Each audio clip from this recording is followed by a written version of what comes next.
Morning. We have a quorum. Before we start, can I invite the legal advisor to explain the legal position of Mr. Jeffrey Lam at the hearing? Thank you, Mr. Chairman. Apart from government officials who are witnesses at this hearing, for other witnesses speaking at the hearing, they are not protected by the Legislative Council Powers and Privileges Ordinance Cap 382. Thank you. Members, I will record your declaration that you have previously made. Do you have anything else to add to your previous declaration? Nothing? Okay, thank you. In that case, we could get started. 15 minutes each, because we will end at 9:30 today. Because some members have to leave at 9:30. So let's get started. First, Mr. Alan Leong. Thank you, Mr. Chairman.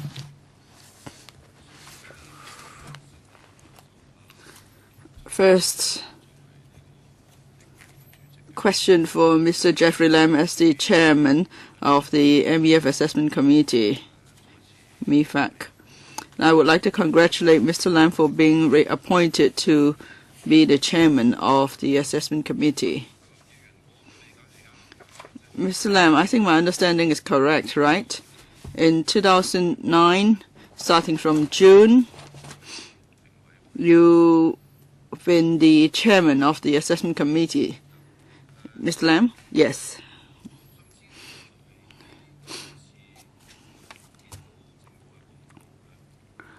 In the government notice published recently, apart from you, who are reappointed, 6 other members are also reappointed. Is my understanding correct? Mr. Lam? From what I read from the press report, that's correct. I think there's just one new member, reading from the government's press release.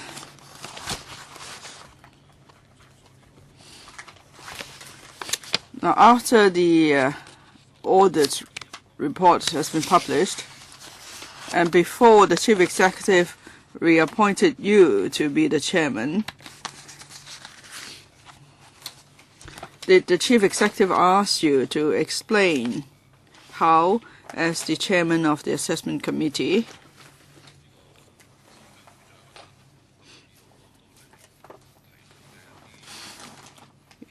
you would address properly the issues raised in the audit report number 62?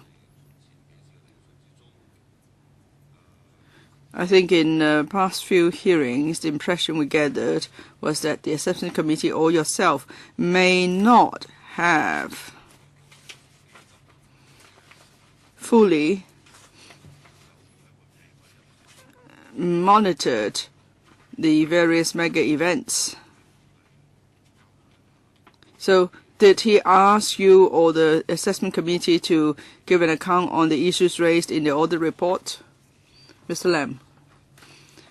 I must first clarify that this committee is not appointed by the chief executive. It's appointed by the secretary. The assessment committee must go by the established procedures of the government in vetting each application. So that means the answer is no then, I gather, right? Well, let's go on to your next question, or take the second question, the monitoring. Well, my understanding of that question is that before I was reappointed, if the administration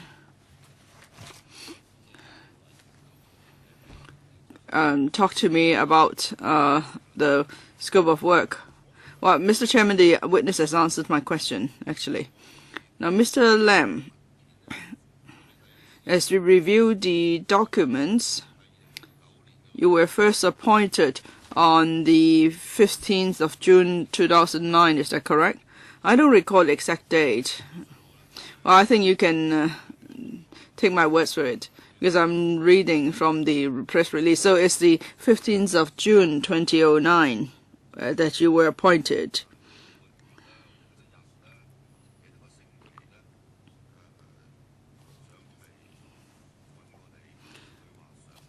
Now, when before that the secretary approached you to say that he would like to appoint you, in terms of days, weeks or months?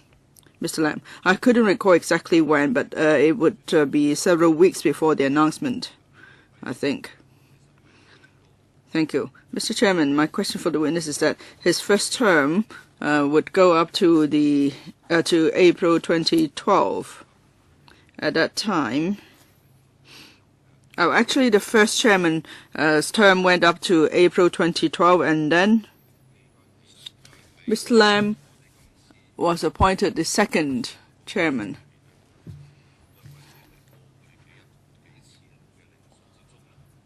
In the past few hearings, 15 minutes, actually, it's not 5 minutes. So now, I mean, in the course of examining witnesses, the tourism commissioner admitted that Mr. Ko Chi-sum lacked experience, so that's why things didn't work out as well. For example, the $240,000 was spent on advertisements in Canada. Now, before you were reappointed in 2014, actually in the 2011-2012 Dragon and Lion Dance Festival, these events were completed. Am I right, Mr. Lam? Yes. Before you were reappointed to your second term,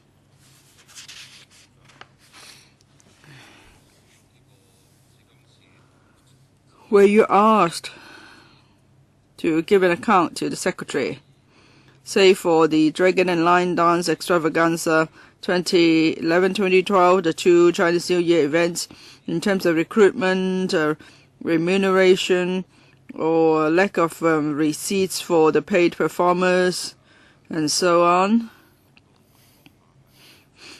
Were you ever asked to explain to the secretary how come monitoring was not done properly? Mr. Lam, the last question, the last part of your last question, can you repeat that, please? Now, in audit report number 62, paragraph 2.20, is stated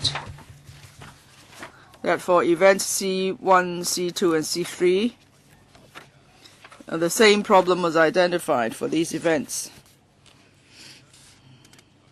Staff recruitment, attendance, and payroll records with individual performers' acknowledgement of receipt of payments were not available.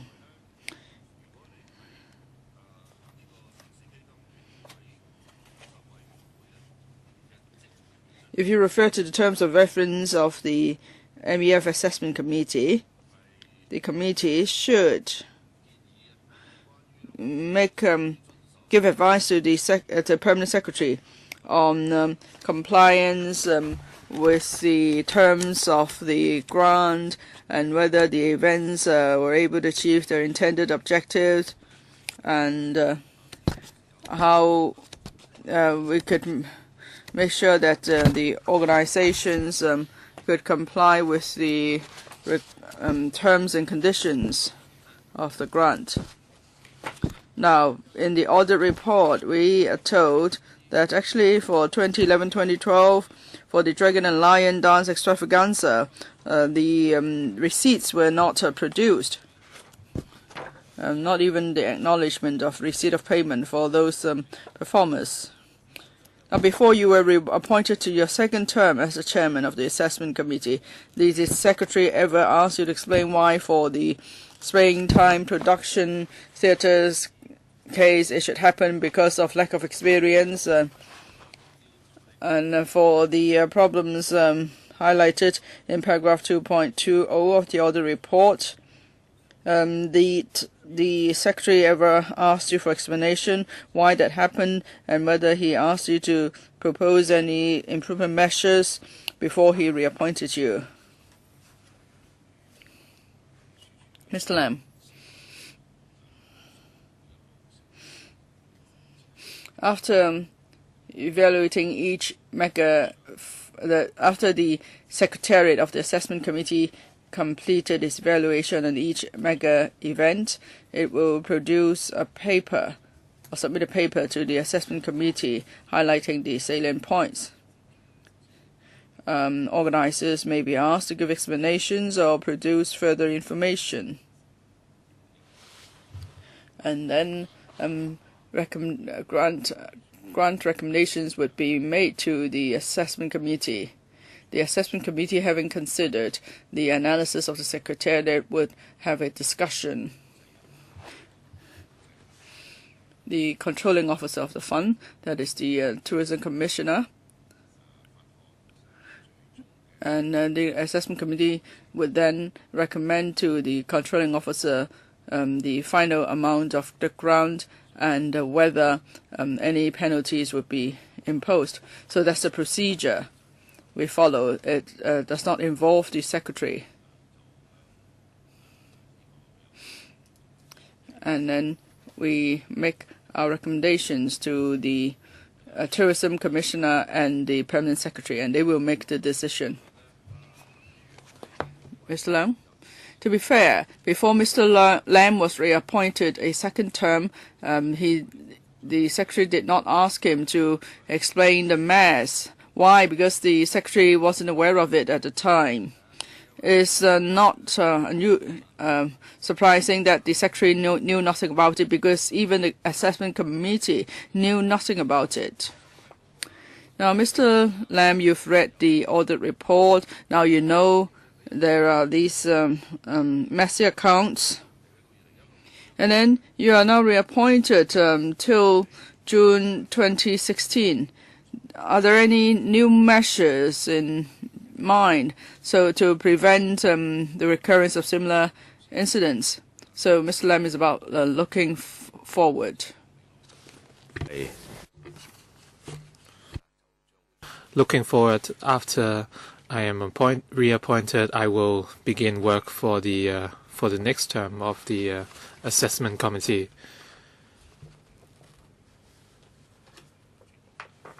And the government would recruit members with professional backgrounds, for example, accounting backgrounds. I'm sure that this would help with the assessment work of the committee, especially in regards to the vetting of reports submitted by the organizers. And the Audit Commission had some recommendations for us. And in the first meeting of the new term of the committee, we would look at these recommendations and see how we can further improve. I have a question for Mr. Lam. As the chairman of the assessment committee, I assume that he would be unhappy looking at the dodgy accounts of some of these reports. And last time, the Deputy Commissioner for Tourism said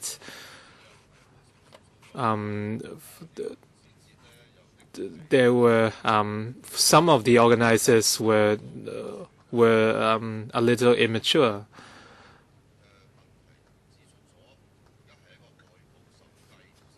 And different problems were identified.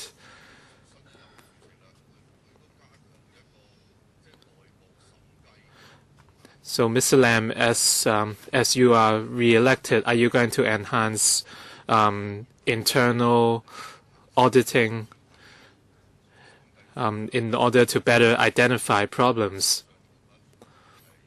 So next time you wouldn't have to wait for the Director of Audit's report before finding out these problems. as I mentioned, after the vetting process, the Secretariat would vet the information submitted by the applicants, as well as information in the reports. After the vetting process, they would identify the key points or problems and submit them to the committee. And we have to step up our vetting work.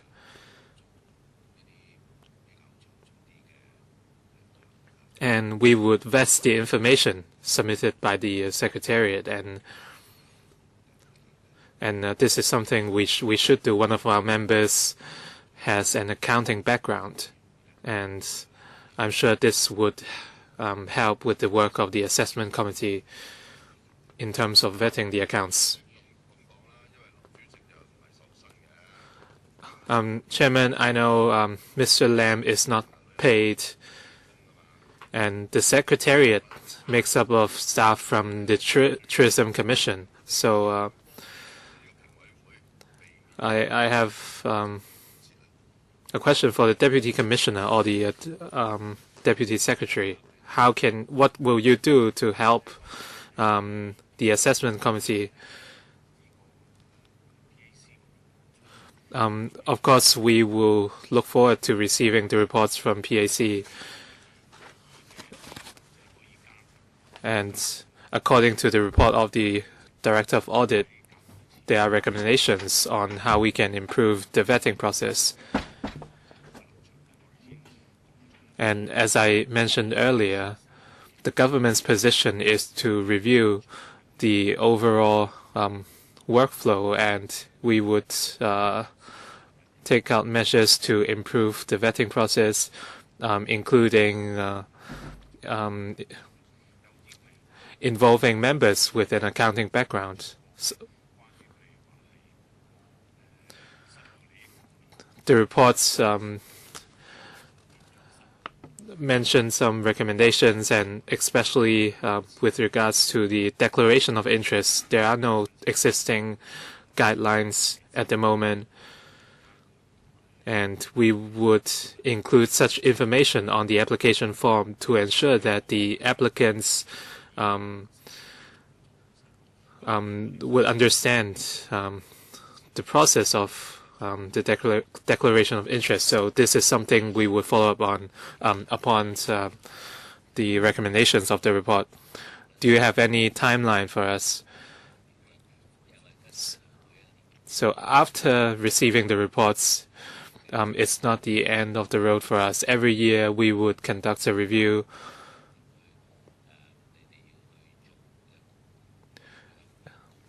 And we will conduct a review to see if any changes are required. According to existing practice, after the PAC completes its reports, the government would respond, and we would report our progress to the Legislative Council.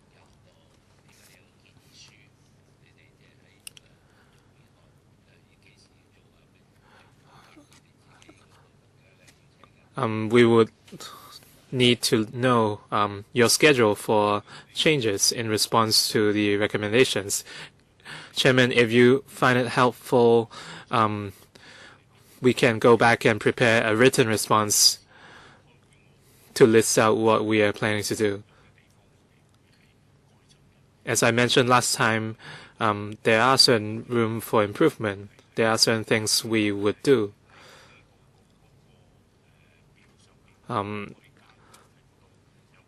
For example, improving the wordings on the application forms and reports so that the applicants can better understand the process of declaration of interest. After the hearing, we would work on the application forms. The purpose of the reports is to allow all of us to move forward, and we need to know what kind of changes do you have in mind. And this information must be included in the reports. Mr. Lam. I want to add something to what the Deputy Secretary already said. The Permanent Secretary said, and I had communicated with the Secretary on this issue. Apart from introducing a member with accounting background, the Assessment Committee also requests the Permanent Secretary to enhance work within the Secretariat. For example, can they carry out internal redeployment or involve staff with accounting backgrounds in the vetting process. So I hope the Secretary can redeploy their manpower.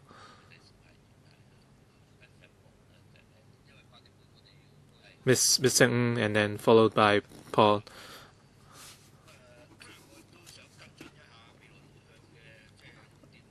I want to follow up on the future of MEF, especially point 5.19. It mentioned that when recommissioning members in the future, the Tourism Commission will consider inviting new members, and to ensure continuity,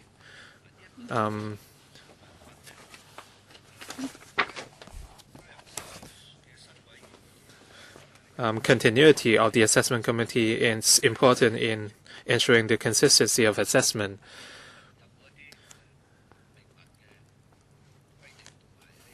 Are there any requirements on whether the members have to be familiar with the relevant scope of work? The MEF Assessment Committee consists of professionals across different sectors. We have members who are familiar with cultural activities, and we also have members who are familiar with sports. And we also have members with experience of event management.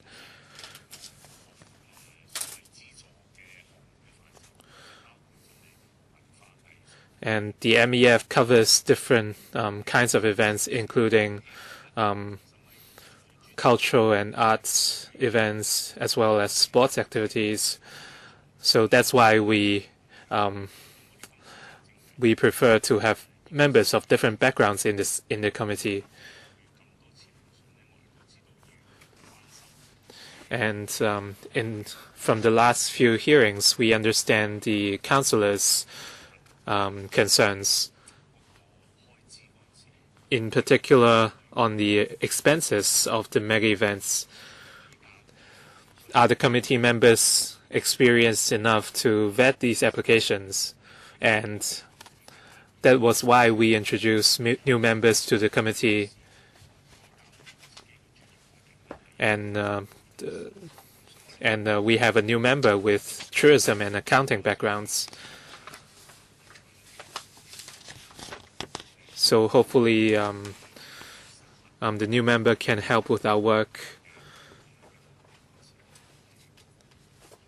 and the member will be able to help with the vetting process.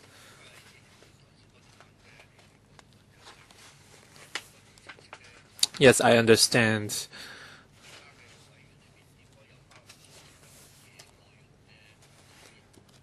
Are there any requirements on the scope of expertise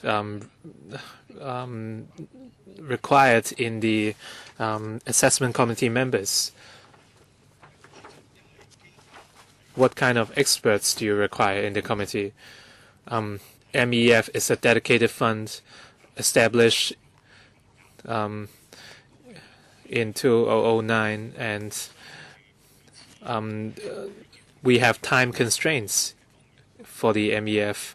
When the fund was set up in 2009, our main consideration was what kind of experts do we need in the assessment committee.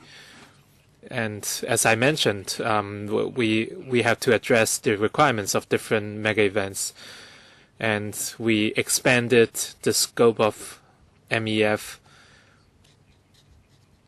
And if I remember correctly, in 2012 we introduced a new member to the committee. And he has experience in organizing large-scale events. In 2012, we introduced the two-tier system. And we expanded the scope of the fund from cultural and sports activities to entertainment events. In 2012, we introduced new members. And this time, according to the report of the Director of Audit, we introduced yet another new member, Mr. Ng Leung-sing. And paragraph 2. In the assessment committee's records in the future, the Tourism Commission would record the scores awarded to each application under individual assessment criteria.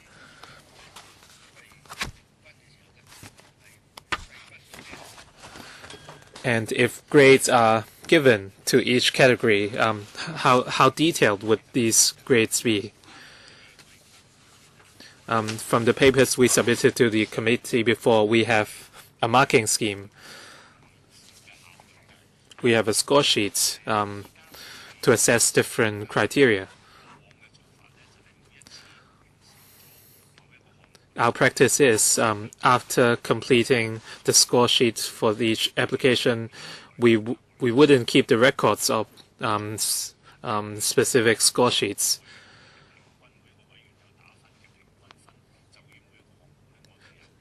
We have records of the scores given by each member to the events.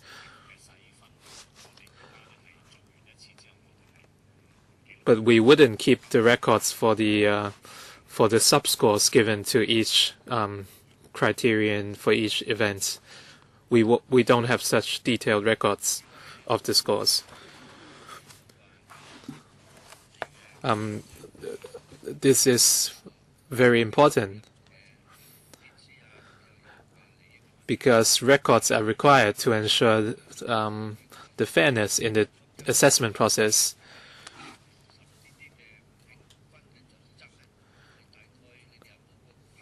And on the scoring assessment process, are you planning to conduct a regular review?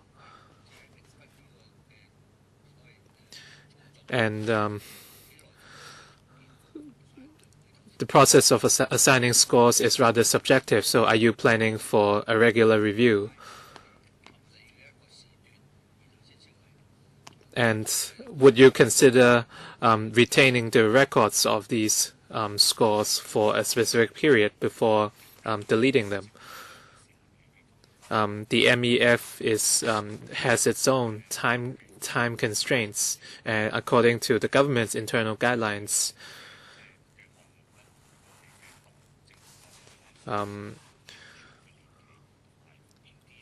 there are stipulations on the period of archive for government records, and there are guidelines what type of information we have to archive permanently.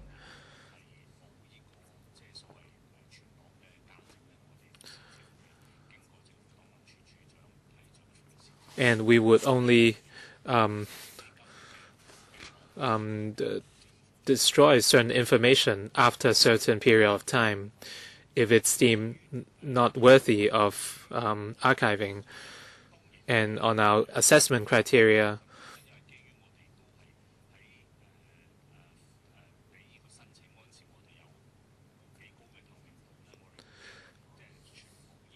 when vetting, the vetting process of the applications is really transparent, and we are open to everybody. In the future, if the assessment committee feels the need to amend the process or to amend the assessment criteria, they are free to do so. Right now, we have 4 broad principles when assessing the applications. You're talking about the points under paragraph 1.8, right?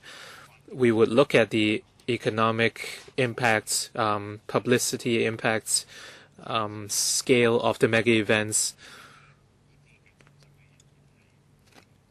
These assessment criteria still apply.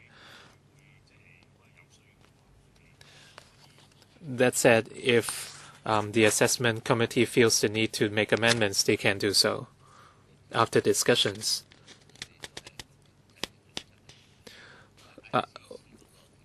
On the number of people invited, what's your assessment criterion? The Mega Events Fund was set up in 2009. The economic conditions have changed since then, and in paragraph 1.8a, are the economic benefits still so important? The number of people invited might affect the entire report. And as you can see, the events C1, C2, and C1, C2, C3, and C4 did not meet such criteria. Chairman, as I said,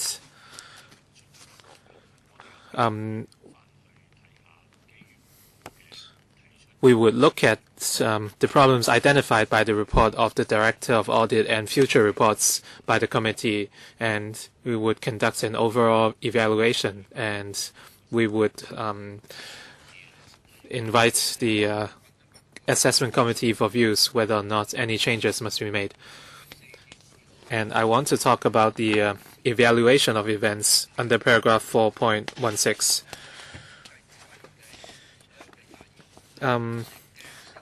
The audit found that of the 22 mega events completed, the authorities did not properly disseminate the funds, disburse the funds, and the agreement was to give out payments in two lump sums of 50% each.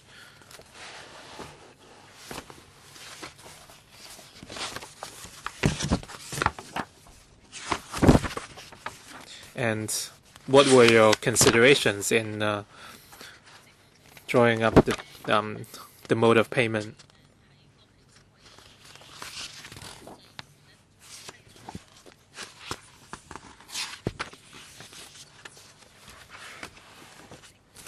And after approving the funding request, the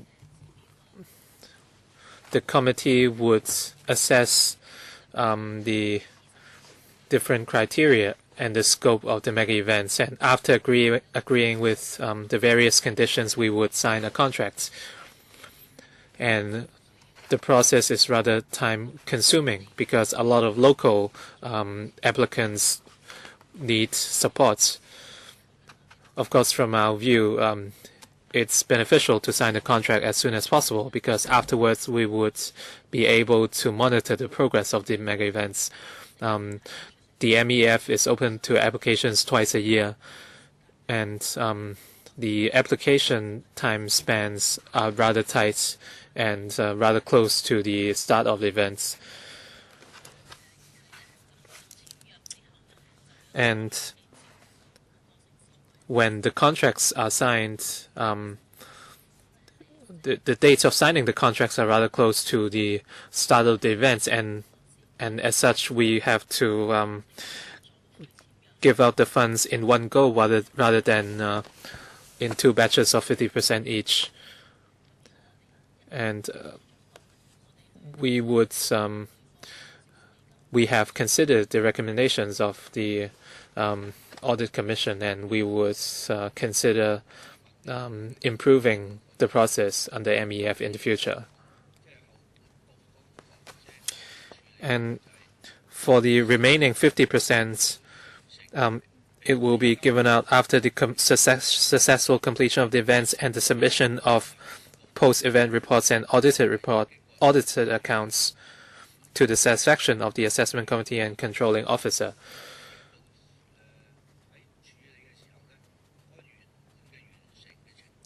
when you say the successful completion of the events, it depends on whether the assessment committee is satisfied.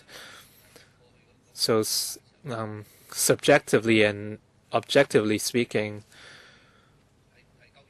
what has been your practice in the past, and were there any controversies with regards to the successful completion of the events?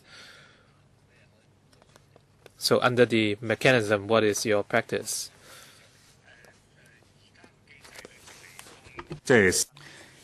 Chairman, the mechanism, the current mechanism is that the relevant reports, including the audited reports and the work reports of the mega event, also the publicity reports, all these reports will be submitted to the Secretariat. The Secretariat would vet the reports and then submit them to the assessment committee. The committee would then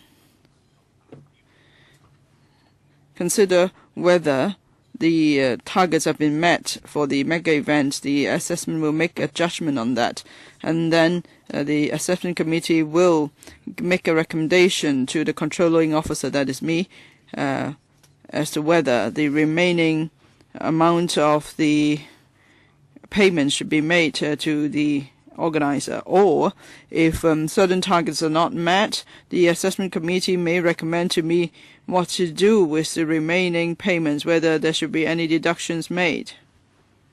So on the amount of deduction, that's decided by the controlling officer. Currently, there is not an appeal mechanism, and we don't see the need for it, because the reports are submitted to us. We will vet the reports, and the assessment committee will also consider the reports. At the end of the day, it will be for the controlling officer to make the important decision. So that's why there is not an appeal mechanism at the moment.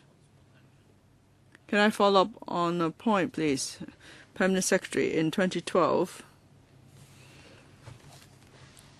when you came to the Legislative Council for funding,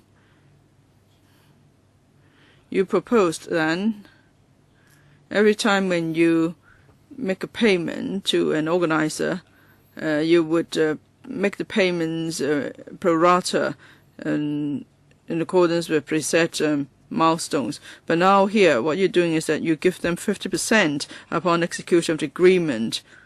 Why have you changed your approach? Well, Mr. Chairman, just now in my reply said we try to do it.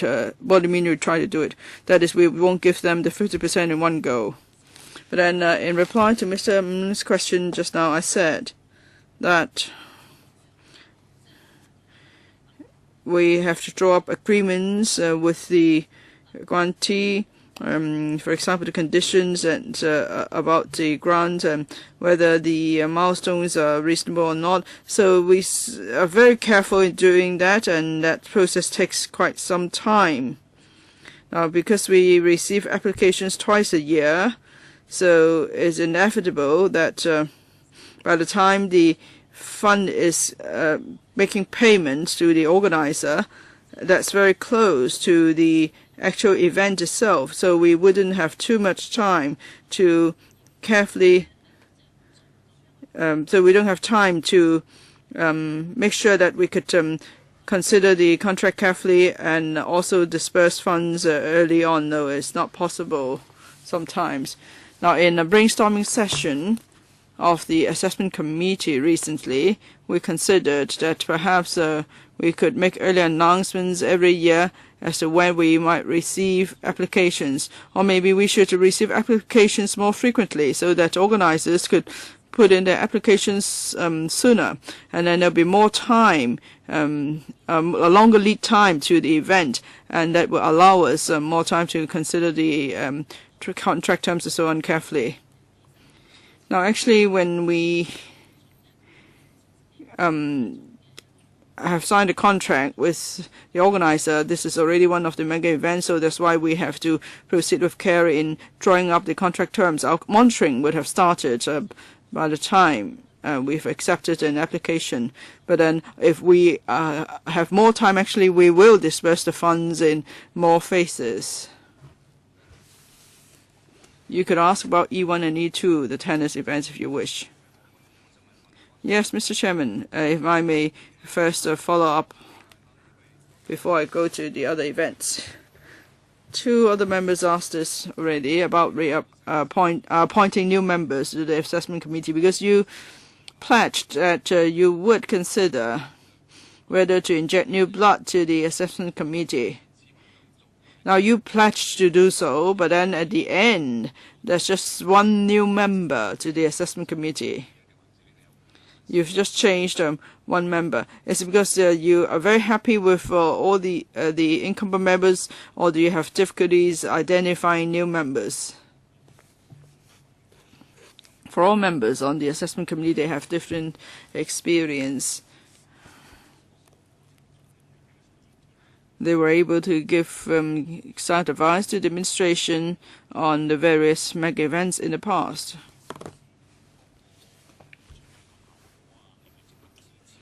Now, whether a mega event ought to be supported, how it fares,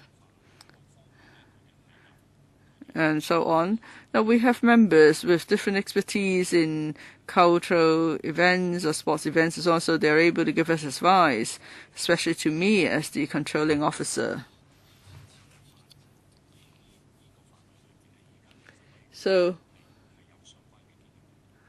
there is already a body of experience in the assessment committee in dealing with mega events. Mr. Chairman, we do, of course, for every mega event, whether members support an event is a decision for members. We will not try to influence members to say that a particular mega event must be supported and another event needs not be supported. No, we don't do that. And I recall in the audit report there is an observation. We are rather stringent in approving applications.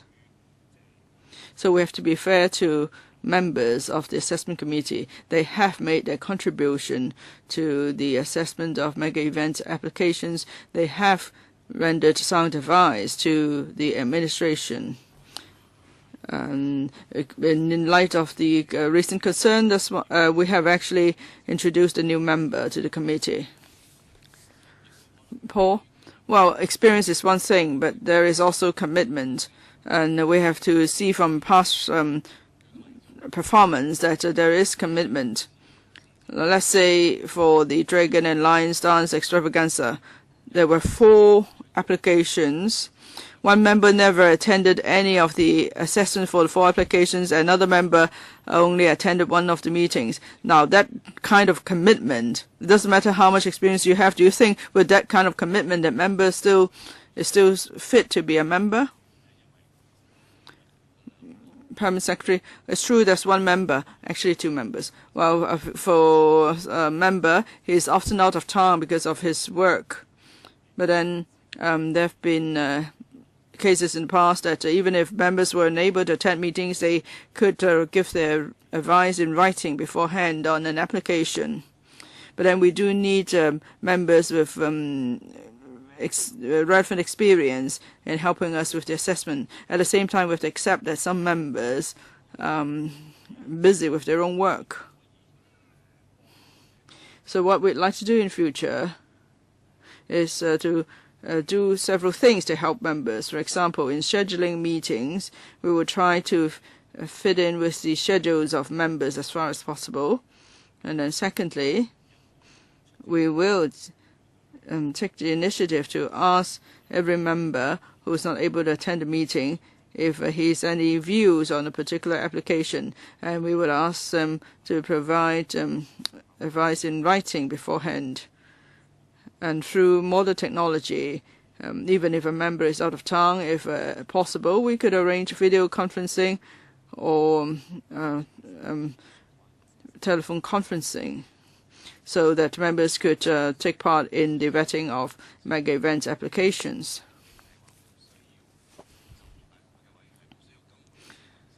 Now, for the majority of members, do you see no need to replace them? or have you actually tried to approach new potential members, but you encountered difficulties? So which case is it? Permanent Secretary? Well, we have considered whether we have enough experience among the current members of the committee and whether they have been able to render good advice to the administration in the past. Our conclusion is that we would reappoint the incumbent members, and on top of that, we see a need to introduce new members. So apart from the one new member, you have not considered other new candidates, right? You've actually not approached any other potential candidates apart from them introducing this new member? Well, our consideration is based on the relevant experience of the existing committee members, and we have to consider what new blood to inject to the committee that would help the work of the committee. In reply to Mr. Leung Sing's question, I already explained it. We thought by bringing in a new member with accounting background that would help the work of the assessment committee. That's why we decided to appoint a new member with accounting background. Am I right to say that you accept the recommendations of the Director of Audit's report?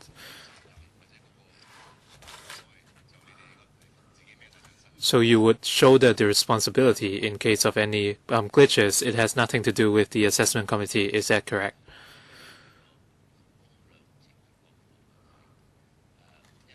We have to take a merit-based approach.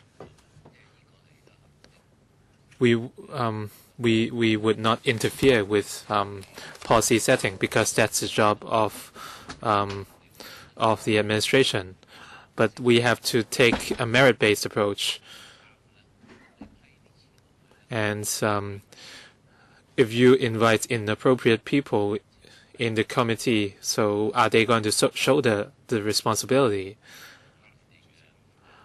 We do not intend to interfere with your power or policies. So can you respond in this perspective? When I first attended a hearing at the PAC, in some events we do have inadequacies in the approval process, and I do agree that we have to improve, and we have already identified what kind of improvements we can make. But we also understand that the assessment committee has its own responsibilities, and it ought to provide advice to the administration.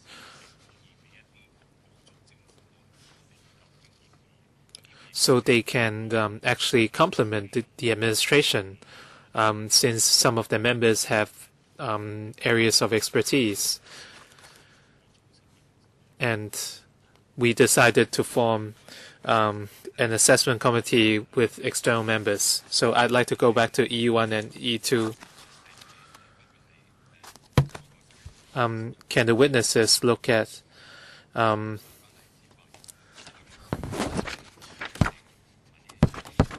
page example 8?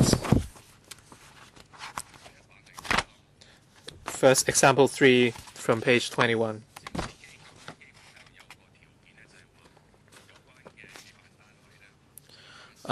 One of the MEF's criteria is that the grantee cannot apply for funding from other government departments, otherwise the application won't be processed.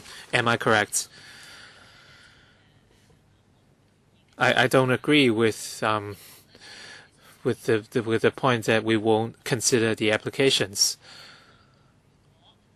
But under the MEF's requirements, if the mega events has received support from other government departments, we usually won't accept such applications unless there are special reasons. So that's the general case.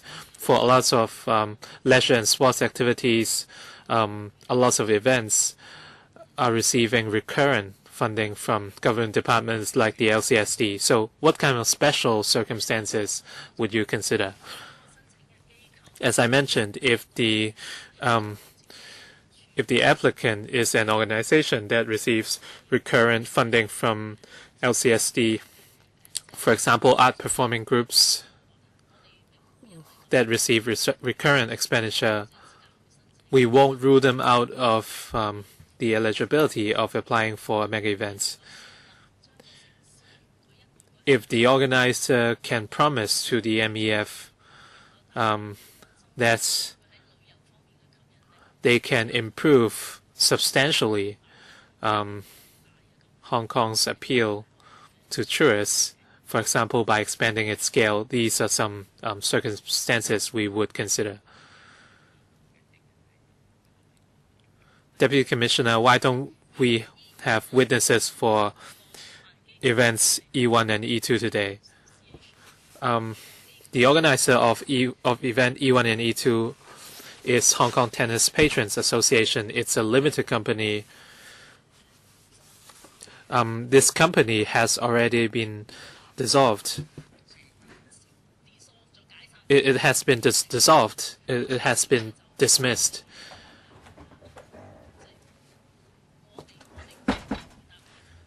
And that's why we would be answering the questions instead.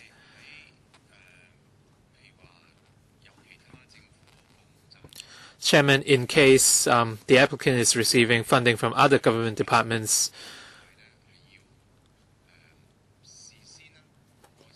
would you require the applicants to inform you of any other funding from other government departments? On the application form, the applicant must declare whether they are receiving funding from any other government departments, and if the answer is yes, they have to let us know of the details. And in the Mega Events Fund Assessment Committee, we have official and non-official members, including representatives from the Home Affairs Bureau who have expertise on sports and cultural activities. And for sports and leisure activities, in most of the time they are receiving funding from the HAB already, and we would know of their situations through what they write on their application forms.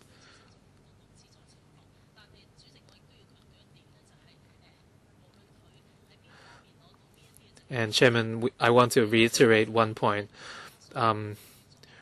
Regardless of whether the applicants are receiving funding from government departments already, the amounts of funding they can receive cannot exceed 50% of the total costs of the events. And for events E1,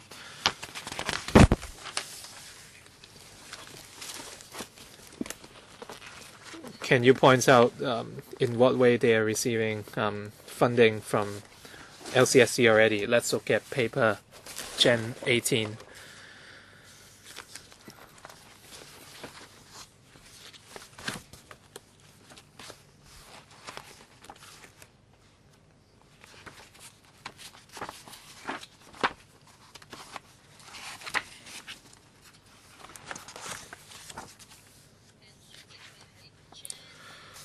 Chairman,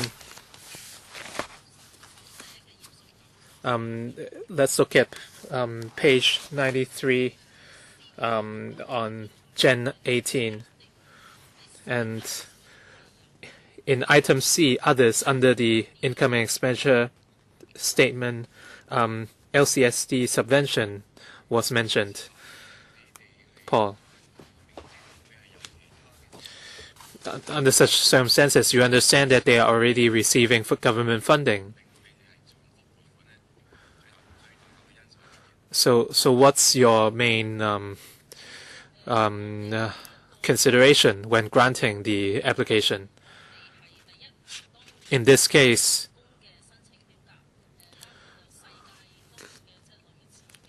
we looked at their applications. A number of top-seeded women's tennis players were invited,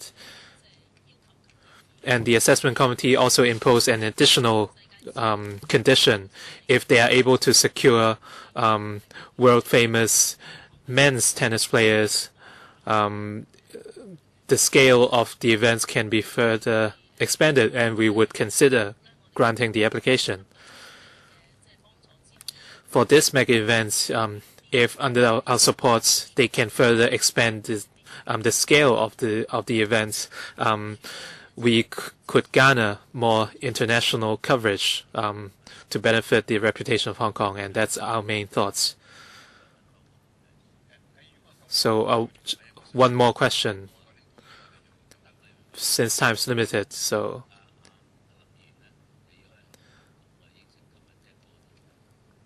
I understand Mr. Jeffrey Lam has to attend an EXCO meeting today.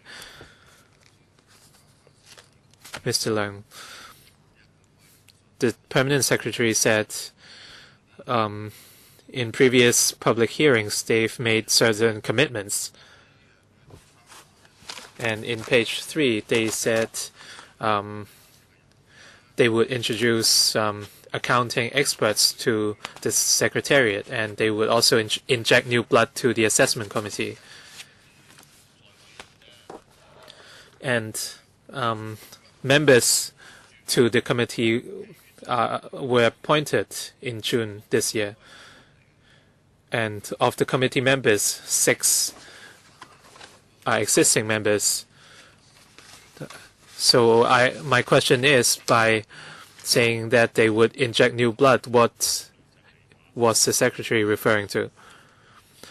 Chairman, we have to address the actual needs when we think about what new members to introduce. So you're just referring to one new member, right?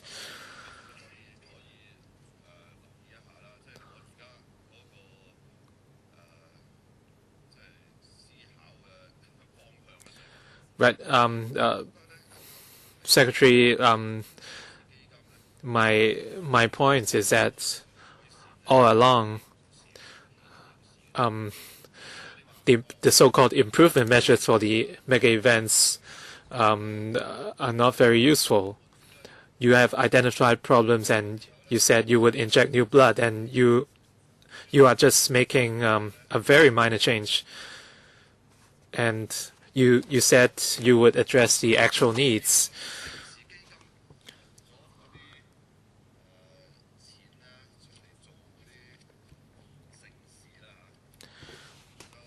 The funds granted by the MEF for the mega events were always granted to the same groups of people. And out of the 24 approved mega events, 16 are repeated or recurrent events. 18 of the events are recurrent in nature, and since 2009, only 6 brand new events were granted, and 6 of them were subject to financial sanctions. 3 of them were subjected to financial sanctions. And since 2011, only 1 new event was granted the full sum. And if this situation persists, the mega events under the Tourism Commission would only serve to continue to sponsor old events or repeated events. And the LegCo approved a further funding of $150 million, and it only served to attract international events, and we haven't seen any local events.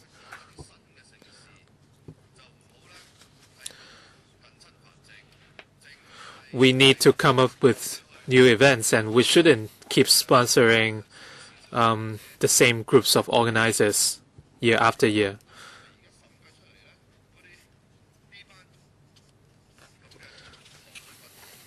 But when you look at the assessment reports, those same groups of organizers are not giving clear accounts. And our feeling is that a lot of the Tourism Commission should have tackled a lot of problems, and there is no declaration of interest, and the organizers cannot even produce the proper receipts. And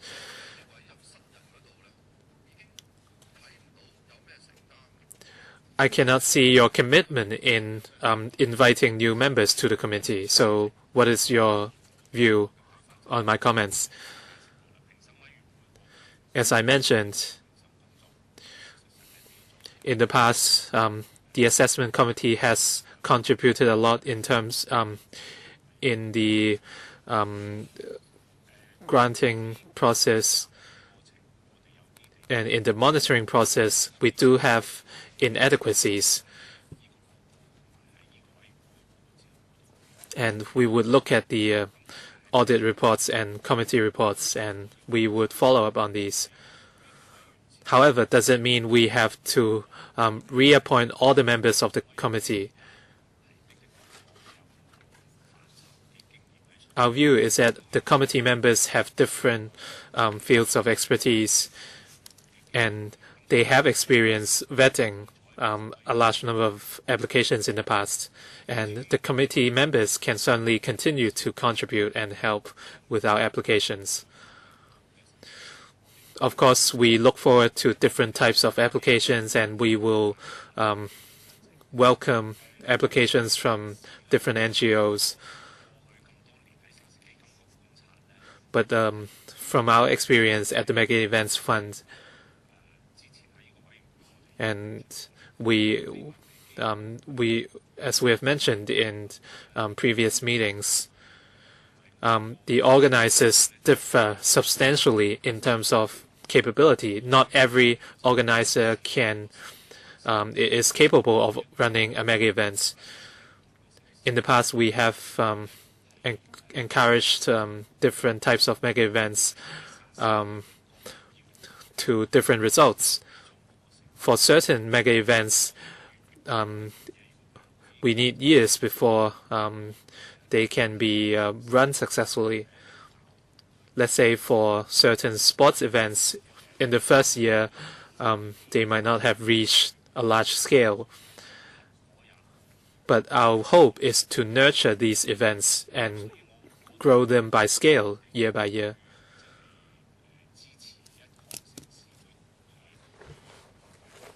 So I do not agree with the comment that we are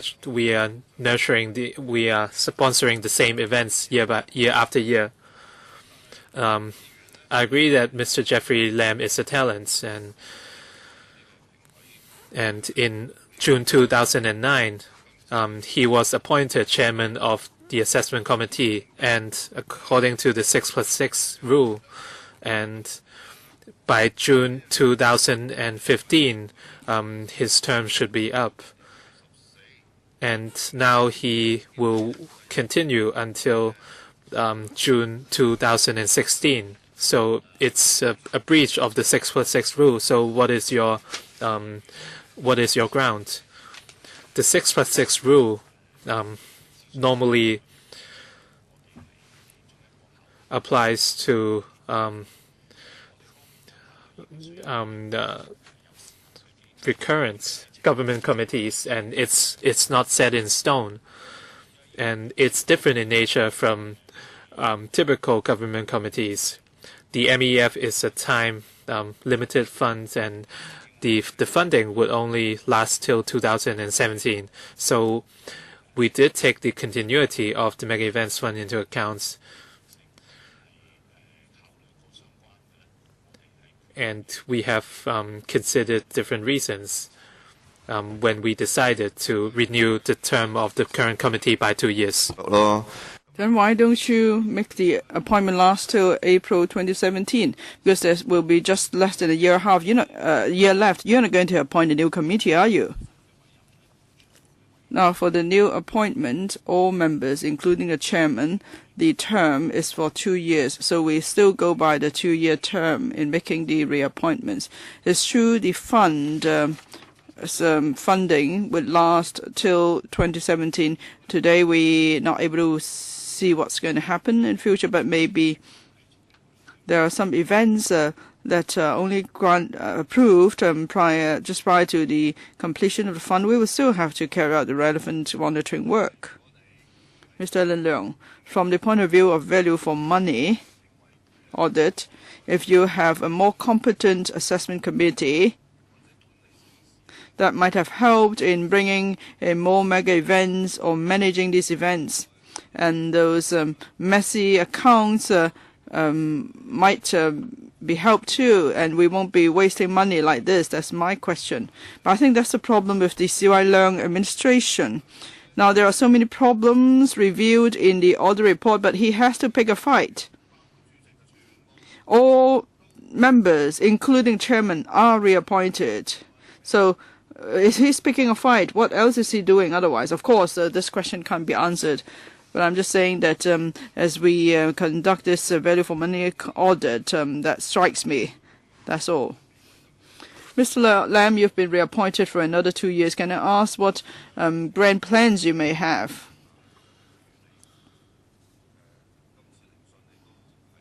In this hearing, you've been most cooperative. You attended all the hearings so far.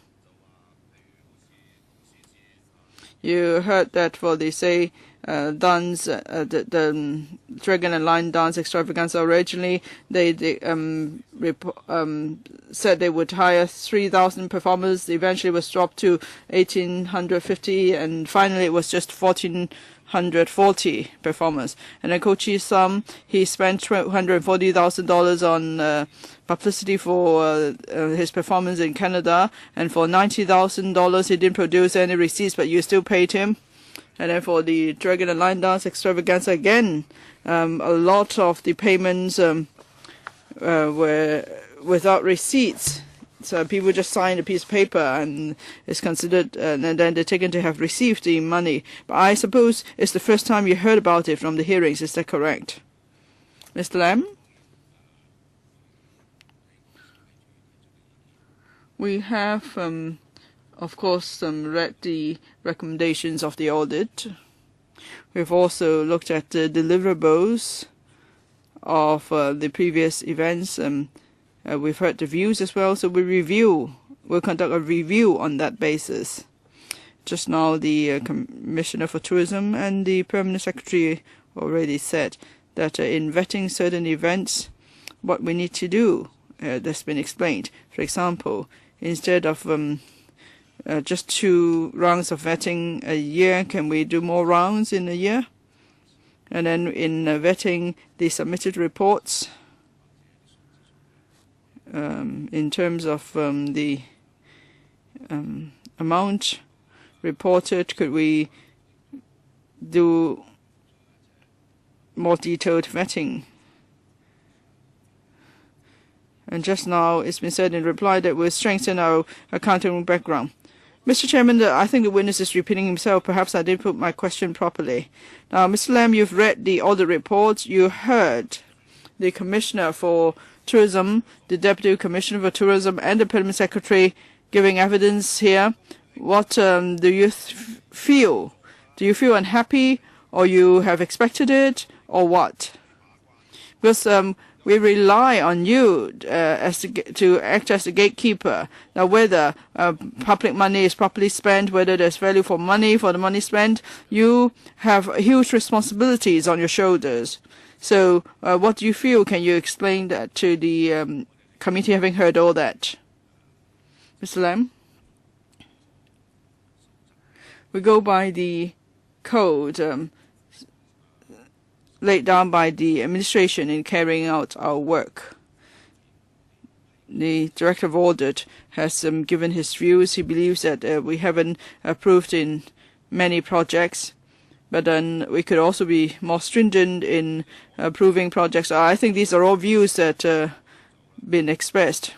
Well, let me help Mr. Lam because he's in a rush to go. You are supposed to execute the code, or enforce the code, rather. And in your job description, your terms of reference, you're supposed to help the permanent secretary, and you have to point out problems, if there are any, with the mega events. If the code is properly enforced, all these problems shouldn't have occurred. Is that correct? Mr. Lam? Well, in the past few hearings, we heard some problems about figures. There were disputes about some figures, and in terms of receipt production,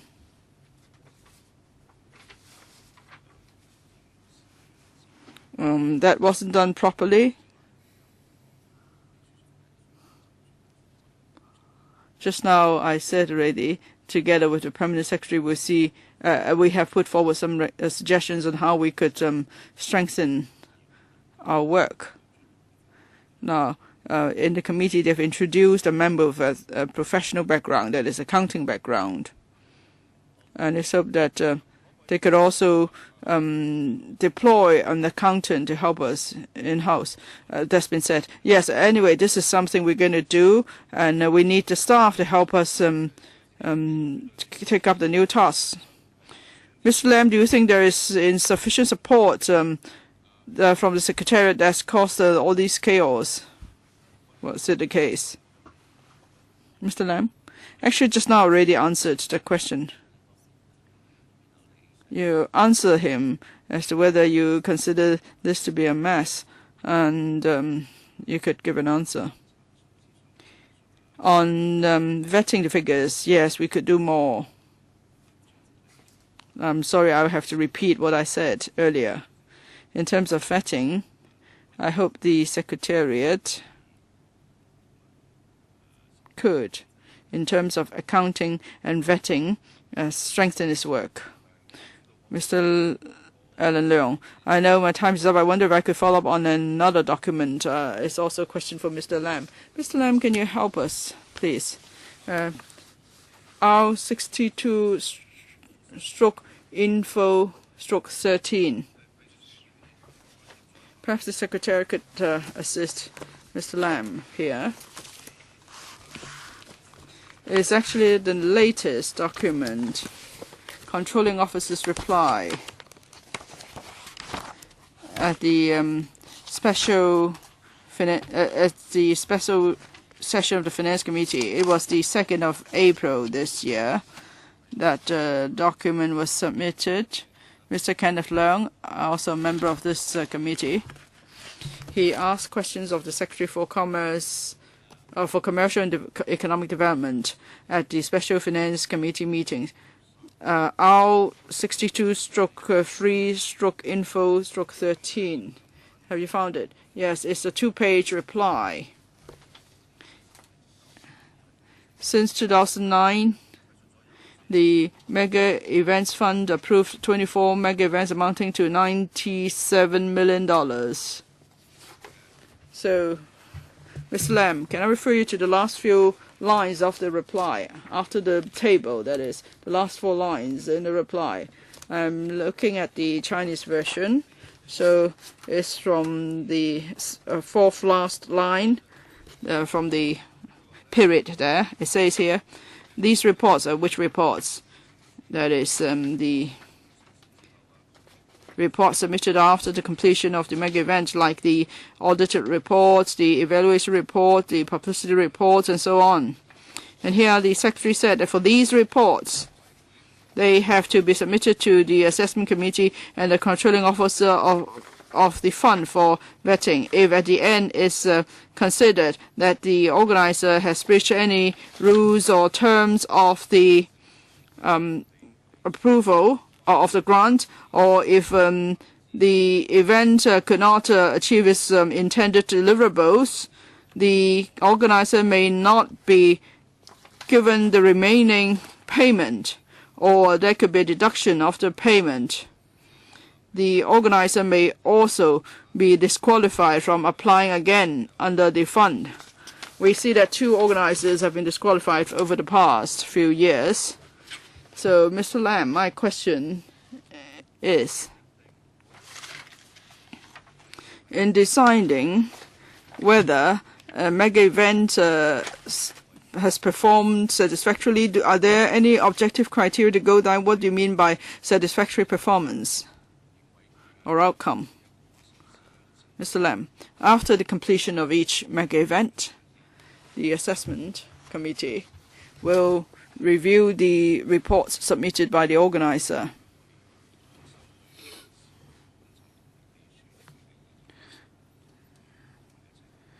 Now, we'll consider both our observation of the mega event and the views of the Secretariat, and then we will evaluate the outcome of the mega event. And having considered the outcome of the event,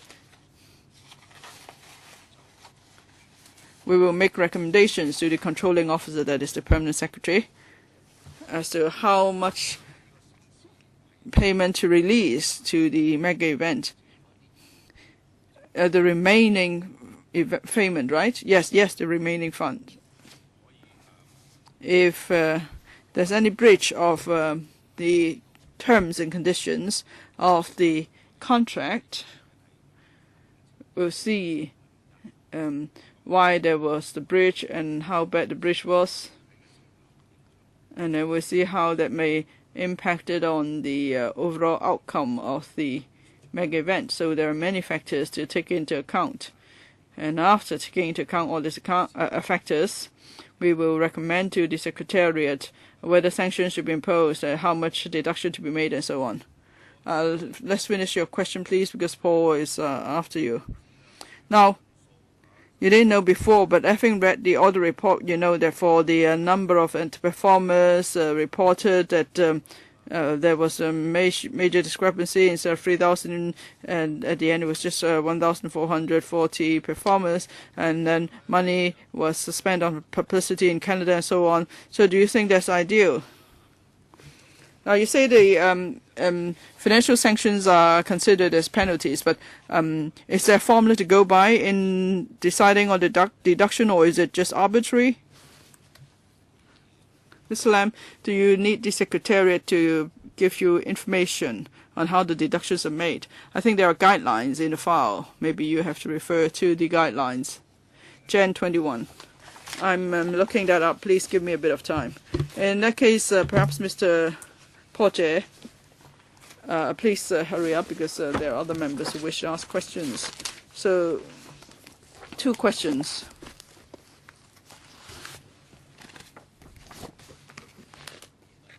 Page 55, Jan 21. The handwritten page number 55 in Jan 21. Ms. Lam, first question first. Do you recall the first question? Ms. Leung, could you please repeat the question? Well, you could jot down the questions in future. Mr. Leung, please.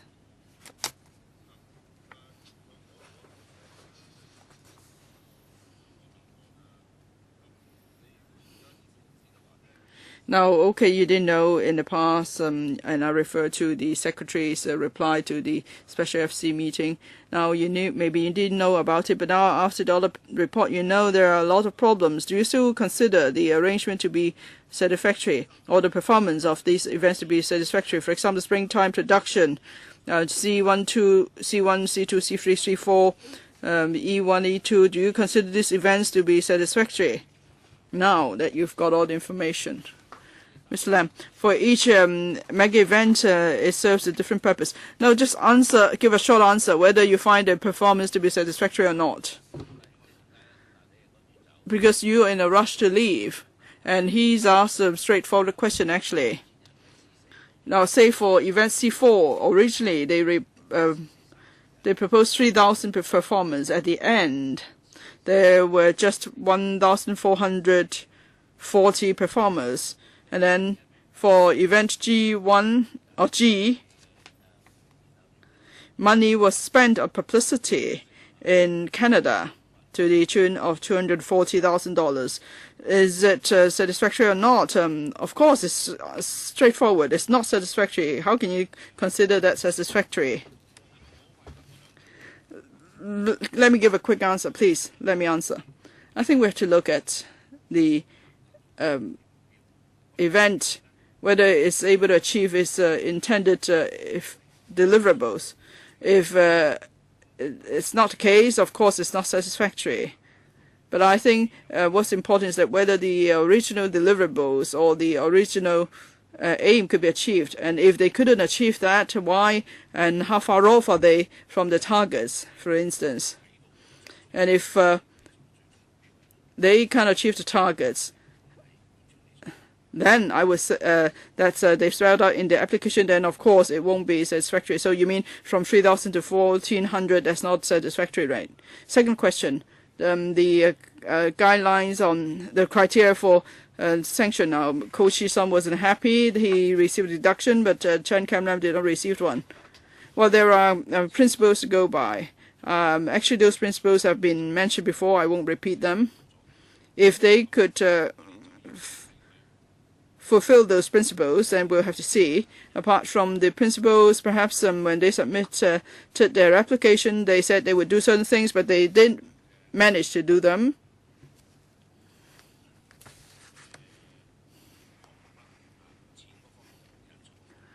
And if whether it's in terms of the number of performers or the amount spent and so on, then we will have regard to such information and to decide on the deduction. So there are principles to go by. Now, Mr. Lam is in rush to leave, and Mr. Paul J has more questions for him. Perhaps the secretary could help the chairman just submit a paper to us. Okay? Thank you. I want to go back to event E1 and E2.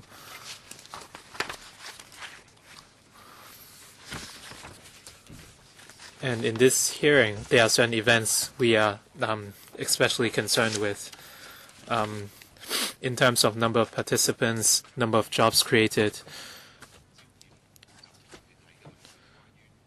And right now, there are issues we haven't addressed. And one of the issues is the appeal to international tourists. And a lot of applications mention the organization of tour groups to Hong Kong, and this has been included in the contracts as KPIs. And if I'm correct, 9 of the applications didn't organize any tour groups to Hong Kong. So going forward, how are you going to ensure that such conditions are met?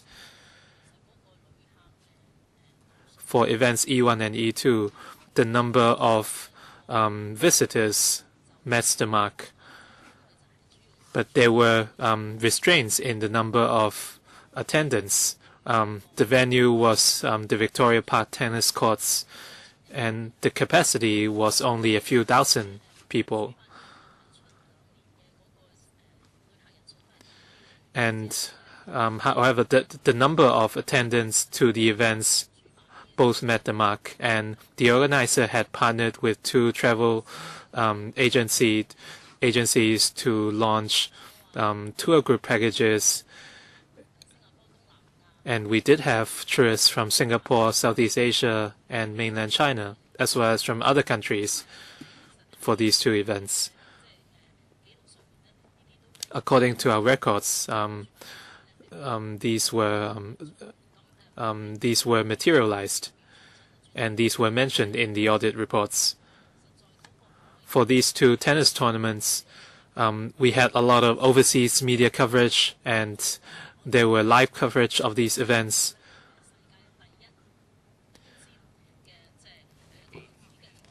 We secured the top-seeded women's tennis player for 2 straight years.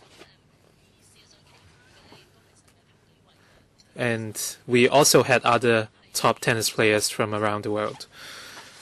And apart from the matches themselves, they also attended a lot of community events, and they contributed greatly to promoting Hong Kong as a whole. And that's why we granted the applications. And for events involving ticket sales, and the situation would be easier. I think the Permanent Secretary and Deputy Commissioner can answer this question. So, Mr. Lam, you can excuse yourself.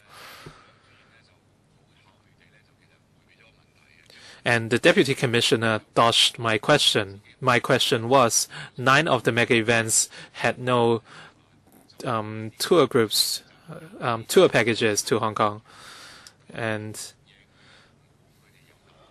how do we assess whether or not they can meet the mark or they can satisfy the KPIs? Organizing tour packages is one of the criteria for the organizers, and the idea is to help the Hong Kong Tourism Board in promoting tourism in Hong Kong. And the requirements are different for each mega event. I agree that for certain mega events, tour packages might not be popular, but for events E1 and E2, the packages have been popular. And apart from these tour packages, from our observation and according to the assessment reports of the organizers, a lot of mega events have attracted free individual travelers. We have a lot of FIT travelers in Hong Kong already. These events were organized a few years ago. So in terms of participation, we did have a lot of tourists.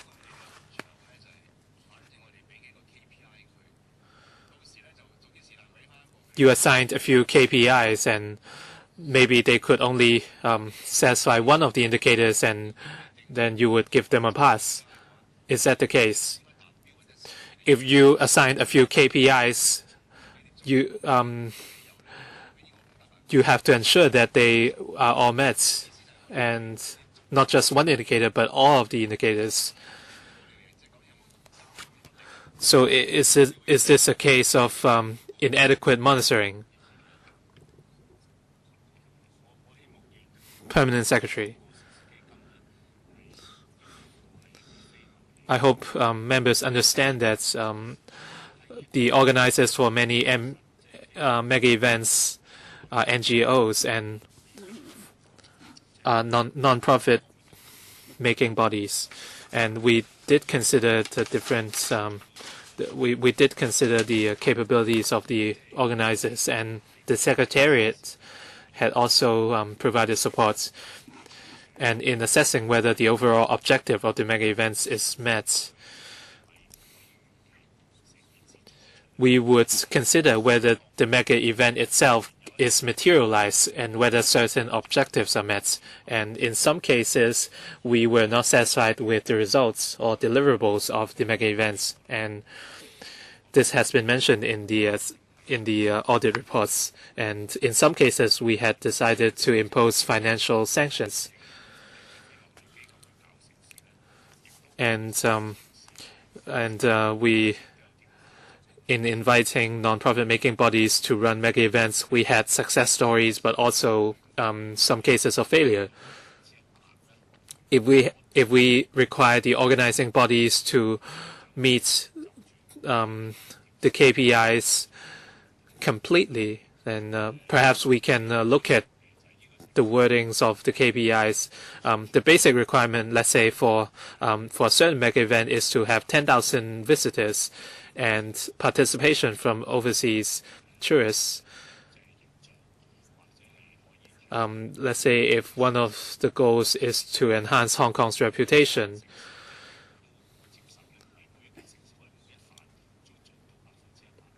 I think it's impossible to for each mega event to meet all these criteria completely. So that instead we have to look at the overall impacts of the mega events. If there are inadequacies, we would consider financial sanctions. So you shouldn't call these indicators KPIs.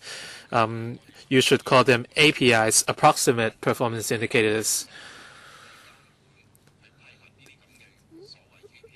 Are you doing your job in approving these applications? We are talking about funds of over 100 million. You have to understand that this is public money, so we have to monitor whether these monies are being appropriately spent.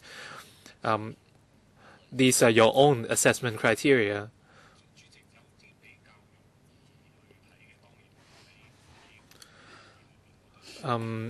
Some criteria are easier to assess. According to the reports, we would try to quantify these targets.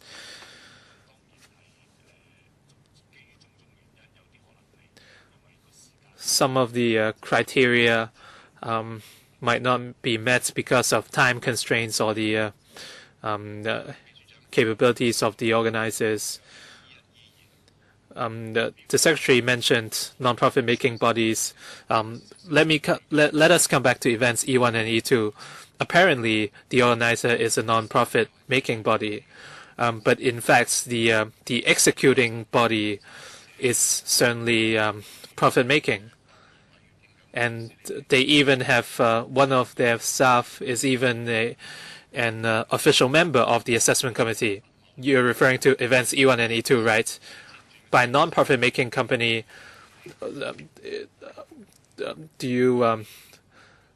would you consider cases in which a transfer of profit might be involved? For events E1 and E2, when vetting the applications,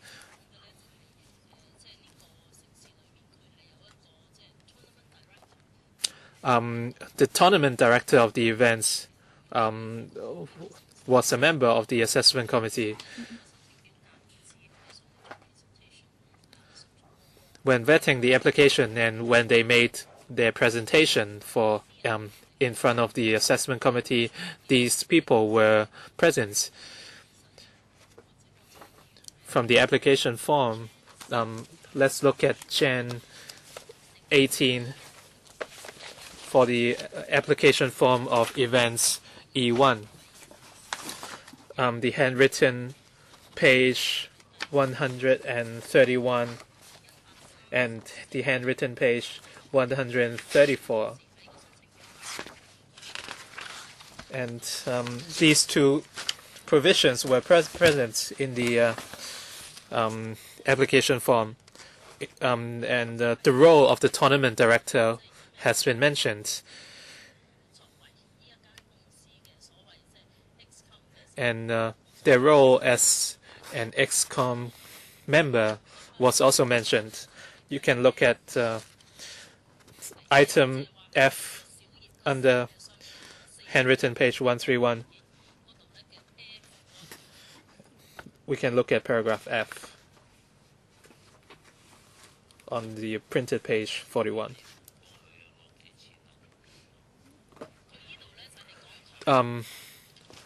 The amounts of money wasn't mentioned, right?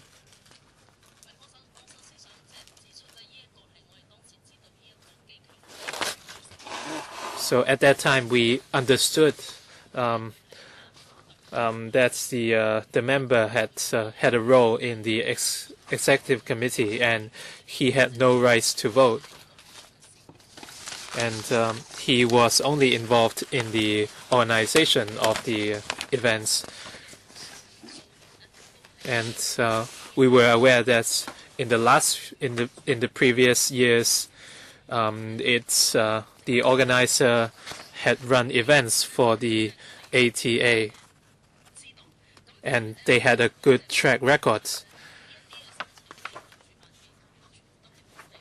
And we have to reiterate that the organizers were all local organizations, and TPA consists of a number of tennis fans, and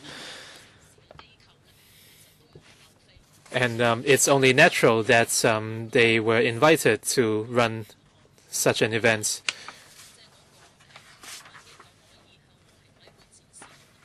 And in earlier mega events, we require the organizers to prove that they are capable of running such mega events, and we were motivated by their satisfactory track record.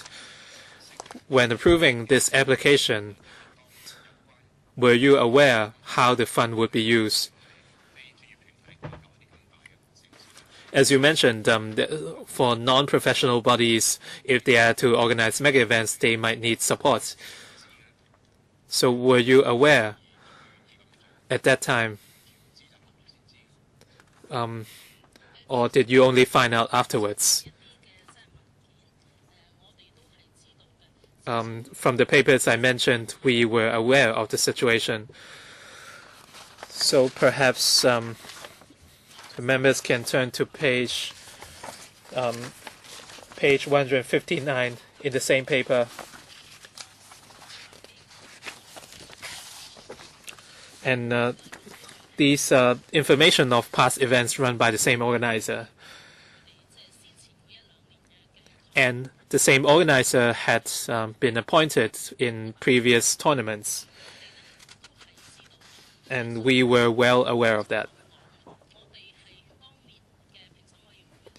And our assessment committee at that time understood that the organizer was a non-profit making body, and they needed professional support in order to run the mega event successfully. And we had confidence in the organizing body. At that time, when you made the approval,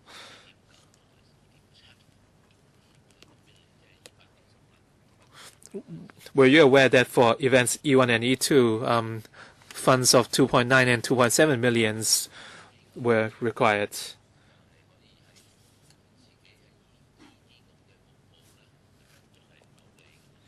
Were you aware that these non-profit making bodies might actually be making profits? Were you aware of this fact at that time?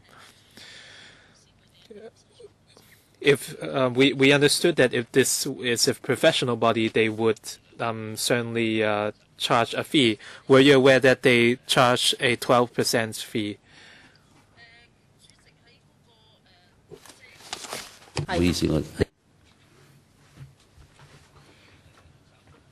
Example 8. May I refer you to example 8?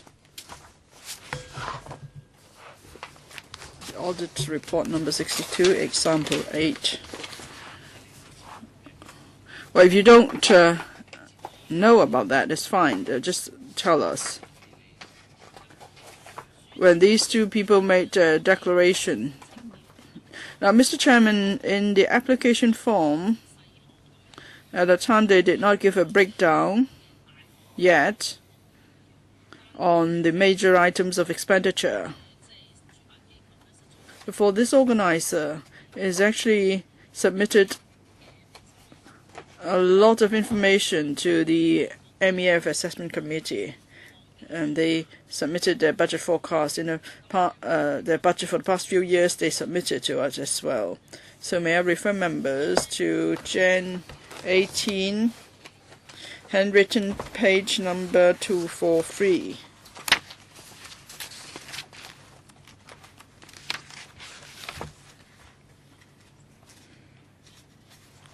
Yes, Gen 18, page 243.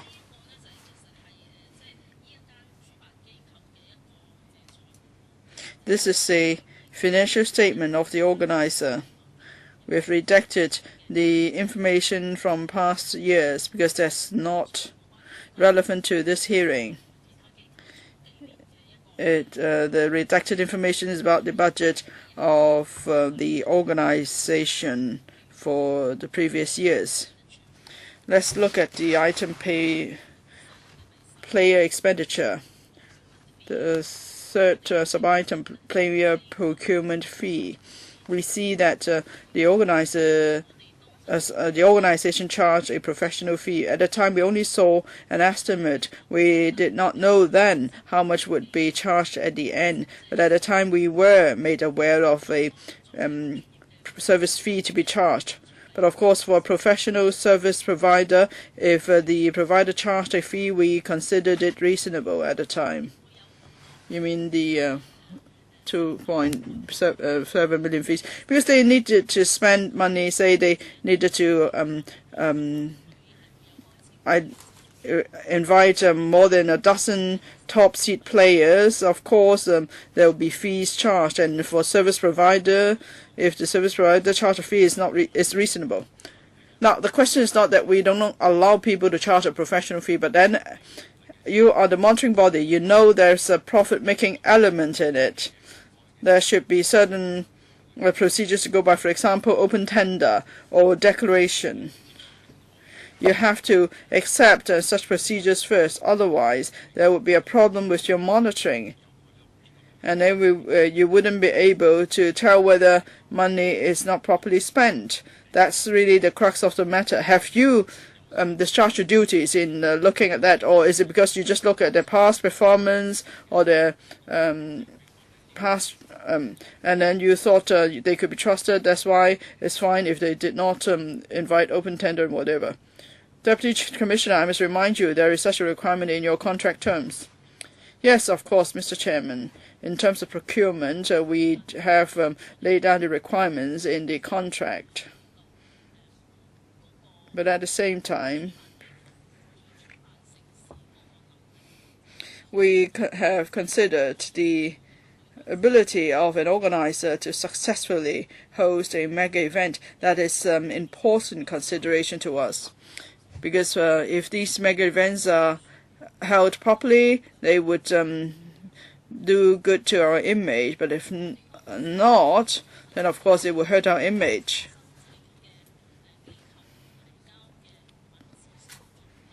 Now for the documents submitted by the applicant,